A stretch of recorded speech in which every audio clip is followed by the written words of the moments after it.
Hello दोस्तों, welcome to our YouTube channel math with Manoj.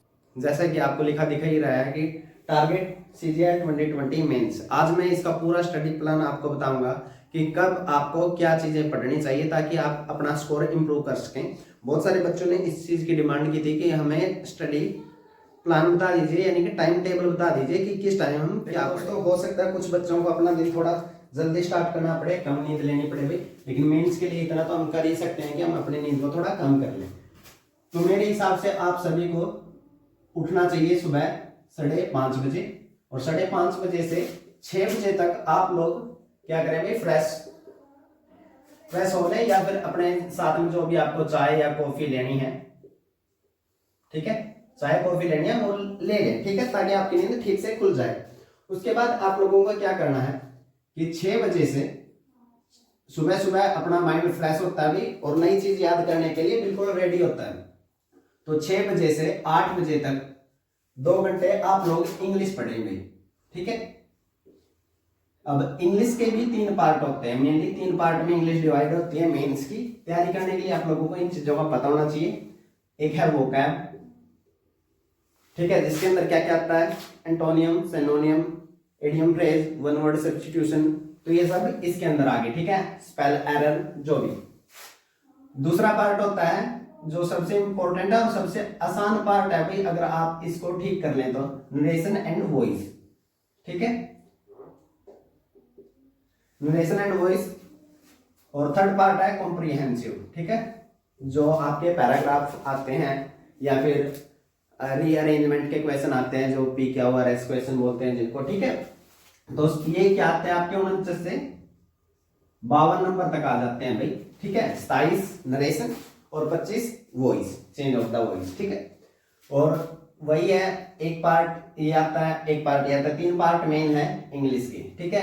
तो आप लोग सबसे पहले तो इसको सिक्योर करके चलें भाई, इसके अंदर कोई नंबर नहीं कटना चाहिए। कम से कम आपके अगर 52 नंबर का आता है तो 50 या 51 नंबर आ जाने चाहिए। वैसे सुबह आपको क्या पढ़ना है, तो सुबह आपको वोकैब पढ़नी है, ठीक है। वोकैब के जो भी पार्ट है, जैसे एंटोनियम है, सिनोनियम है, वन वर्ड है, ठीक, और इडियम, और जो इंपॉर्टेंट फ्रेज है, फ्रेज जरूर याद कर लेना अभी, इससे क्वेश्चन आता है, ठीक है। जो भी स्पेलिंग है मेरे शायद गलत लिखी गई, तो आप सुबह ये वाला पार्ट पढ़ेंगे, क्योंकि इसमें याद करना होता है, सुबह माइंड एकदम फ्रेश होता है तो याद जल्दी होता है। इसके अंदर भी क्या करना है कि पहले 1.5 घंटे भी, यानी 1 घंटा 30 मिनट जो होता है, उसके अंदर आप किसी भी बुक से, जैसे 2 बुक हैं वोकैब के लिए अच्छी जो मैंने देखी अभी, मैंने पढ़ी थी। एक तो है SP बख्शी की, ठीक है, SP बख्शी ऑथर है उसके, और एक है गोपाल सर है, ठीक है, उनकी बुक का नाम है एक्यूमेन, ठीक है। तो उन दोनों में से कोई भी एक बुक आप वोकैब के लिए यूज कर सकते हैं। तो 1.5 घंटे आपको पढ़ना है, उसके अंदर आपको जो भी ऐसा वर्ड मिले जो आपने पहले नहीं पढ़ा, यानी कि आपके लिए न्यू वर्ड है, जिसका आपको मीनिंग का नहीं पता, तो वो एक कॉपी लगा लें भाई, उसके अंदर लिखें उसको और ध्यान से पढ़ें 1-2 बार, फिर नेक्स्ट वर्ड पे चले जाएं जब वो आप 1 या 2 बार पढ़ लें। अब 1.5 घंटे तक ऐसा करें भाई, जितने भी वर्ड हो जाए, ठीक है, कोई भी एक ले लेना भाई, पहले जैसे वोकैब वाला पोर्शन ले लिया या वन वर्ड सब्स्टिट्यूशन वाला ले लिया, कोई भी एक पोर्शन ले लें, ठीक है। उसके बाद जो लास्ट के 30 मिनट हैं, उनके अंदर जो वर्ड हमने लिखे हैं भाई, जो पहले से याद है वो तो रिवाइज हो गए, जो नए वर्ड लिखे हैं भाई उनको दोबारा से पढ़ो, ताकि आपको ठीक से रिवाइज हो जाए वो चीजें और याद हो जाए, ठीक है। अब देखो 2 घंटे ये हो गए आप लोगों के। उसके बाद आपको क्या करना है, 8 से 8:30 तक या 8:45 तक, जहां तक भी आपको स्टोरी लगा, 8:45 तक लगा लेते हैं भाई, आपको नहाना है। ना जरूर लिया करो भाई डेली एक बार, कुछ बच्चे हैं कि ऐसे सर्दी आ गई तो मुंह धो के काम चला लेते हैं। और जो भी आपको जो ब्रेकफास्ट लेना है वो ले लीजिए, वो निपटा दीजिए, ठीक है। उसके बाद आप लोग अगर लाइब्रेरी जाते हैं घर से दूर तो लाइब्रेरी चले जाइए, अगर घर में पढ़ते हैं तो आपके 15 से 20 मिनट बच जाएंगे। यानी कहने का मतलब ये है कि 9:15 पर आप पढ़ने बैठ जाइए। और पढ़ना क्या है, 9:15 से 10:15 तक एक मॉक टेस्ट लगाना है आप लोगों को। मॉक टेस्ट दिन में एक ही लगाना है भाई, या एक दिन मैथ का लगा लो और एक दिन इंग्लिश का। अब 10-15 तक एक मॉक टेस्ट लग जाएगा भाई, 1 घंटे का होता है टाइमिंग अपने पास, सॉरी ये 2 घंटे के लिए होता है। तो ये 9:15 से आपका क्या तक चला जाएगा, 11:15 तक 2 घंटे के लिए एक मॉक टेस्ट चला जाएगा भाई, ठीक है। उसके बाद आपको क्या करना है कि 15 मिनट ब्रेक लेना है, क्योंकि जब मॉक टेस्ट लगाते हैं तो दिमाग पे बहुत ज्यादा प्रेशर आता है, तो थोड़ा सा उसको रेस्ट दें, बाहर खुली हवा में जाए, धूप लगाए, वापिस आएंगे, ठीक है। तो 11:30 बजे वापिस आए और 11:30 से 12:30 तक, या फिर आपको थोड़ा ज्यादा टाइम लगे तो कोई दिक्कत नहीं है भाई, ठीक है। मैं वैसे आइडियल ले रहा हूँ कि 12:30 तक 1 घंटा लग जाएगा आपको। जो उसको टेस्ट को क्या करो, एनालाइज करो भाई, जो भी आपने लगाया है एनालिसिस उसका देते हैं भाई। कोई भी मॉक टेस्ट की सीरीज है, टेक्स्ट बुक है या सुपर मॉक है, जो भी है उसका एनालिसिस देते हैं, वो देखे। उसके बाद हमें उनमें सबसे ज्यादा ध्यान किस चीजों पे देना है, जो क्वेश्चन हमारे गलत हुए हैं, मैथ के हो या इंग्लिश का, जो क्वेश्चन गलत हुए हैं उनको एक कॉपी में दोबारा से लिखना है, जो उनका सही आंसर है वो लिखना है। अगर मैथ का है तो उसका पूरा सोल्यूशन लिखना है कि इसको आखिर करना कैसे था और हमारी गलती कहां पर रही, ये चीजें देखनी है, ठीक है। आपको हो सकता है 1 घंटे से ज्यादा भी लग जाए, इसके अंदर 1.5 घंटा लग जाए, यानी कि 1 बज जाएगा आपको वहीं पे। मैं ये मान के चलता हूँ कि 1 बजे तक आप उसको एनालाइज कर लेंगे। अगर पहले कर लेते हैं तो थोड़ा सा रेस्ट ले लेंगे। 1 से फिर 1:30 बजे तक अपना जो भी लंच होता है भाई, लंच कर लें भाई। कुछ बच्चे लंच लेके नहीं जाते भाई, तो लाइब्रेरी वगैरह जाते हैं तो लंच लेके जाए, लेकिन हल्का खाना, ठीक है। बहुत ज्यादा उसके अंदर चपाती वगैरह ना लें भाई, क्योंकि उससे फिर नींद आने लगती है, ठीक है। लंच लेके जाए, 1:30 बजे तक अपना लंच लपेट दें भाई। उसके बाद अगर किसी को 10-15 मिनट की नींद की जबकि डेली आती है कि नींद आती है, तो 15 से 20 मिनट नींद के बाद, यानी कि अपना कितना हो जाएगा टाइम 15 मिनट बाद, 1:45 तक दोबारा अपने बुक्स लेके बैठे। अब आपको क्या पढ़ना है भाई, 1:45 से आपको 4:30 बजे तक, या फिर 4:45 लगा लो, ठीक टाइम हो जाएगा। यहां पर आपको पढ़ना है मैथ। अब मैथ के अंदर क्या पढ़ना है, हर बच्चे को पता है भाई उसके कौन से चैप्टर स्ट्रॉन्ग है और कौन से चैप्टर वीक है, ठीक है। एडवांस स्ट्रॉन्ग है किसी का जो अर्थमेटिक स्ट्रॉन्ग है, ज्यादातर बच्चों का अर्थमेटिक ही स्ट्रॉन्ग मिलेगा। तो जो भी आपका वीक चैप्टर है उसका क्या पढ़ना आपको, बेसिक कंसेप्ट। जो भी जिस भी बुक से या जिस भी जहां से भी आप लोगों ने पढ़ रखे हैं, पहले पढ़े हैं, स्टार्टिंग की थी भाई बिल्कुल जीरो से, ये नहीं मान के चलना कि इतना तो मेरे को आता है इससे आगे पढ़ लूं, नहीं, बिल्कुल जीरो से। 1 दिन लगे, 2 दिन लगे, उसके सारे बेसिक कंसेप्ट जिस भी टीचर से या जहां से भी आपने पढ़ा है वो पूरे के पूरे रिवाइज करें, ठीक है। 1 दिन लग जाएगा, क्योंकि ये कितने हो गए अपने 3 घंटे हो गए, ठीक है। 1 दिन नहीं तो 2 दिन लग जाएंगे, कोई चक्कर वाली बात नहीं है वो, ठीक है। उसके बाद उसी चैप्टर के क्या करना है, प्रीवियस ईयर भाई, और वो भी कितने 2016 से लगा लेना भाई 2019 तक। 2017 वाले जरूर लगा लेना भाई मेंस के क्वेश्चन। 2016 से 2019 तक मेंस के क्वेश्चन आप लोगों को जब बेसिक पूरा पढ़ ले उसके बाद आपको प्रैक्टिस करने हैं, ठीक है। अब आपको क्या करना है कि आप 4:45 बजे तक पहुंच चुके हैं भाई। उसके बाद 15 मिनट रेस्ट ले ले, मैथ काफी दिमाग को थका देता है भाई।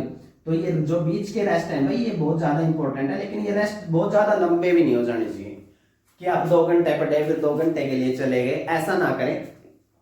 10 से 15 मिनट का रेस्ट काफी है दिमाग के लिए। आप धूप लगा लें, ठीक है, धूप में जाए, सर्दी है तो। उसके बाद क्या करना भाई, आप 5 बजे पहुंच गए, 5 से 6 या 6:30 बजे तक दोबारा से आप भाई पढ़ सकते हैं इंग्लिश।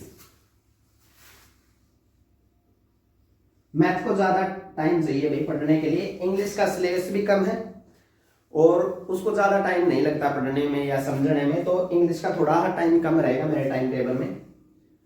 इसके अंदर आपको क्या पढ़ना है, वो कार्ड वाला पोर्शन तो आप सुबह पढ़ चुके हैं, ठीक है। उसके बाद जो भी 2 पोर्शन आप लोगों के बच गए, एक कॉम्प्रिहेंसिव और दूसरा नरेशन और वॉइस। नरेशन और वॉइस, इनमें से कोई भी एक पोर्शन आप पढ़े, ठीक है। पढ़ने का मतलब है अगर इंग्लिश पढ़ रहे हो तो पहले उस चैप्टर को पूरे, जैसे भी जिस भी सर से जो भी नोट्स आप लोगों ने बना रखे हैं उस पूरे नोट्स को रिवाइज करें, फिर उसके क्वेश्चन प्रैक्टिस करें, ठीक है। किसी भी बुक से कर सकते हैं आप लोग, वो आप लोगों की मर्जी।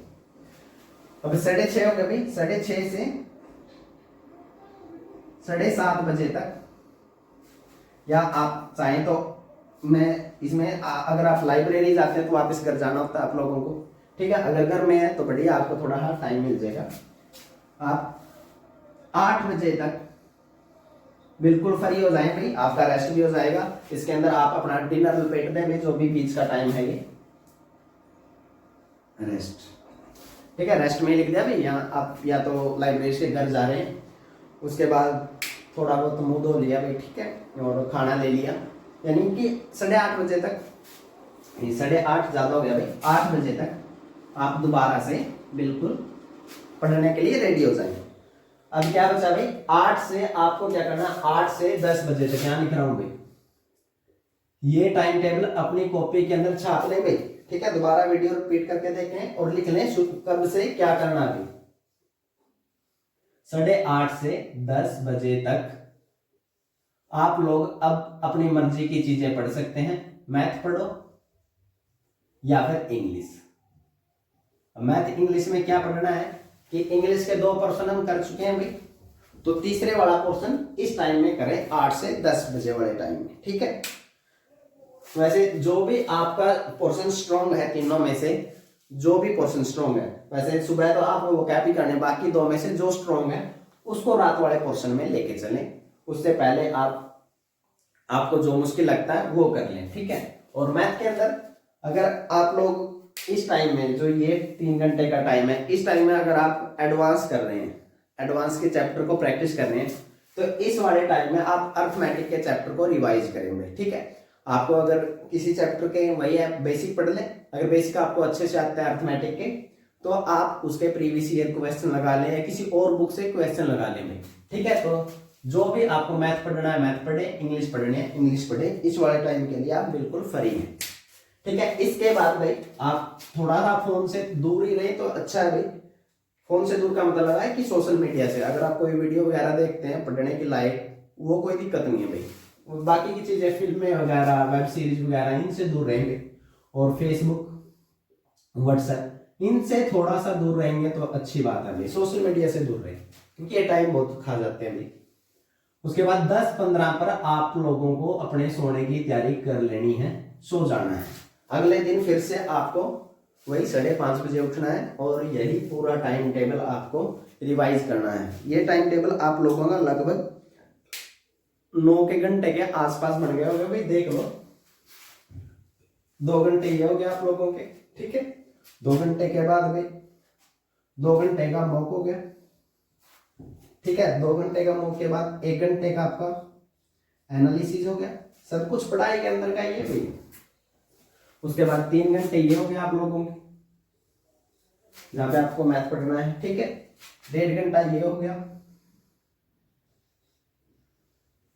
1.5 घंटे के बाद भाई 2 घंटे ये हो गए, तो टोटल कितने हो गए भाई अपने? 2 2 4, 2 3 6 और 1 7, 7 और 3 10, 10 और 1.5 11.5। तो ये पूरा टाइम टेबल आपका 11.5 घंटे का। और मेंस के लिए आप लोगों को 11 से 12 घंटे जरूर चाहिए भाई अपने। अगर आपको मेंस के अंदर सही में सीरियस स्टूडेंट है और अच्छे से तैयारी करनी है तो आपका इतना टाइम लगना चाहिए, ठीक है। हो सकता है कि थोड़ा सा इससे कम ज्यादा हो सके, 11.5 घंटे का टाइम टेबल बना पूरा फॉलो ना हो तो 11.5 में से कम आप लोगों के 10 घंटे तो डेली की स्टडी होनी चाहिए अगर आप मेंस में सही सीरियस स्टूडेंट की तरह पढ़ना चाहते हैं। तो ये अपना जो भी मैंने टाइम टेबल बनाया है, मैं इसी टाइम टेबल को फॉलो करता था और 2019 में मेरा क्लियर है, सारे स्टेप हो चुके हैं, बाकी फाइनल रिजल्ट बाकी है, ठीक है। तो आप लोग इसको फॉलो करें भाई। और इस पूरे जो टाइम टेबल है इसको अपनी कॉपी के अंदर उतार लें ताकि आप देख सकें कि आपको कब क्या पढ़ना है। आप इसमें थोड़ा बहुत कस्टमाइज कर सकते हैं अपने हिसाब से, बाकी ये बेस्ट अप्रोच है। तो आप सभी को ऑल द बेस्ट मेरी तरफ से भाई, जम के तैयारी करें। ज़्यादा टाइम नहीं है अपने पास, लगभग अपने पास ये मानकर चलो कि 42 दिन है, तो पहले 25 दिन आपको यही प्लान फॉलो करना है। उसके बाद आपको अपनी इंप्रूवमेंट का पता चल ही जाएगा, और जो लास्ट के 17 दिन बचते हैं भाई, उनमें क्या करना है वो मैं आपको बाद में बता दूंगा। आज के लिए इतना ही, राम राम।